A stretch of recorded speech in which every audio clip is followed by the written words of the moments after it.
নেপালের যা পরিস্থিতি, ভারতীয় সীমান্তেও চূড়ান্ত সতর্কতা, কড়া প্রহরা এসএসবির। পানি ট্যাঙ্কি সীমান্তের ছবি, পানি ট্যাঙ্কি সীমান্ত দিয়ে বাস চলাচল বন্ধ রয়েছে, দাঁড়িয়ে রয়েছে অসংখ্য পণ্যবাহী ট্রাক।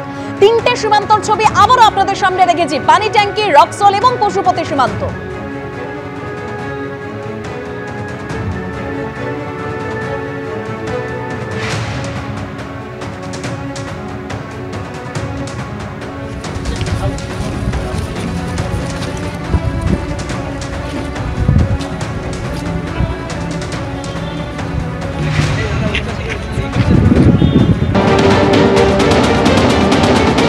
একদম বর্ডার লাগোয়া অঞ্চল, যেটা হচ্ছে নেপালের বর্ডার এবং ভারতের বর্ডার সীমান্ত অঞ্চলগুলোতে, গ্রামগুলোতে, যেখানে আজ সকাল পর্যন্ত তাণ্ডব চালানো হয়েছিল, সেখানে কিন্তু একসঙ্গে তারা গ্রামগুলোর ভেতরে ঢুকে তারা তল্লাশি শুরু করেছে, যাতে কোনো রকমভাবে কোনো অশান্তি না হয়।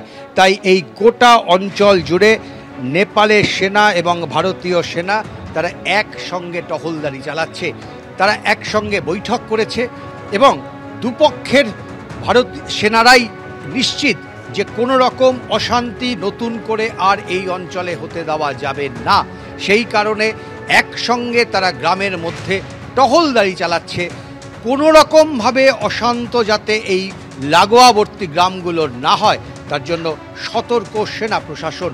অন্যদিকে আমরা দেখতে পাচ্ছি সকালের পর থেকে আস্তে আস্তে কিছু মানুষজন যারা নেপালের বাসিন্দা তারা কিন্তু নেপালে ফিরতে শুরু করেছে।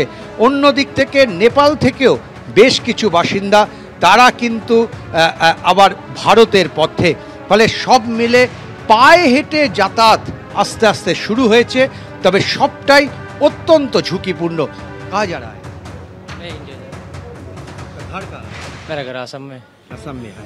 उधर था? हाँ, वो मेडिकल गया था। मेडिकल में गया था। आप कहाँ जा रहा है? घर जा रहा हूँ। हाँ? घर जा रहा हूँ। आपका घर नेपाल में है? जी। आप जानता है उधर क्या चल रहा है? अच्छा, जानता हूँ, जानता हूँ।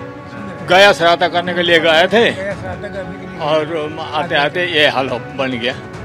आपका घर फर सब ठीक है? हाँ, ठीक है। এই মুহূর্তে কিন্তু যারা নেপাল ছেড়ে বাইরে ছিলেন তারা আস্তে আস্তে কিন্তু নেপালে ফিরছেন। আবার অন্যদিকে যারা ইন্ডিয়াতে ছিল তারাও কিন্তু আবার অনেকেই ইন্ডিয়াতে ফেরা শুরু করেছে।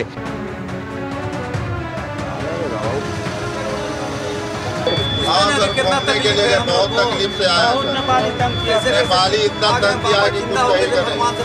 बड़ी परेशानी हुई, रास्ता भर रोक रोक। রক্সল বীরগঞ্জ সীমান্তে নেপালের দিকের অংশে আমরা রয়েছি। এখানে আমরা দেখতে পাচ্ছি যে নেপালে প্রবেশের যে রাস্তা তা সিল করে দেওয়া হয়েছে নেপালের সেনাবাহিনীর তরফে। নেপালের নিরাপত্তা বাহিনী তারা নজর রাখছেন, কোনো রকম যানবাহন ভারতের দিক থেকে নেপালের দিকে যেতে দেওয়া হচ্ছে না। পায়ে চলা পথ রয়েছে, তবে তা দিয়েও ভারতীয়দের প্রবেশের অনুমতি নেই, অন্তত এখানে সীমান্তে সেরকমটাই জানিয়ে দেওয়া হচ্ছে নেপালের তরফে। একমাত্র নেপালি নাগরিকরা যারা রয়েছেন, যারা ভারতের দিকে আসতে চান তাদেরকে আসতে দেওয়া হচ্ছে, যানবাহন ছাড়া পায়ে হেঁটে তারা যেতে পারবেন। আর ভারতীয় যে সমস্ত যানবাহন, ভারতীয় যে সমস্ত মানুষজন তারা নেপালে আটকে রয়েছেন, তারা ফিরতে চান, তাদেরকে ফেরার অনুমতি দেওয়া হচ্ছে এবং তারা এই ব্যারিকেডের এপারে আসতে পারছেন এবং তারা ভারতের দিকে যেতে পারছেন। এইরকমই কড়া বন্দোবস্ত করা হয়েছে, তার কারণ এই সীমান্তের ওপার থেকে পুরোটাই কারফিউ জারি রয়েছে। সেখানে যানবাহন চলাচল একেবারে নিষিদ্ধ, কোনো রকম জমায়েত নিষিদ্ধ। সে কারণেই আমরা দেখতে পাচ্ছি যে এইভাবেই কিন্তু ভারত নেপাল যে সীমান্ত রয়েছে রক্সলে, বিহারে, তার সম্পূর্ণভাবে বন্ধ করে দেওয়া হয়েছে। সুবীর রায়ের সঙ্গে সন্দীপ সরকার, এবিপি আনন্দ, বিহার।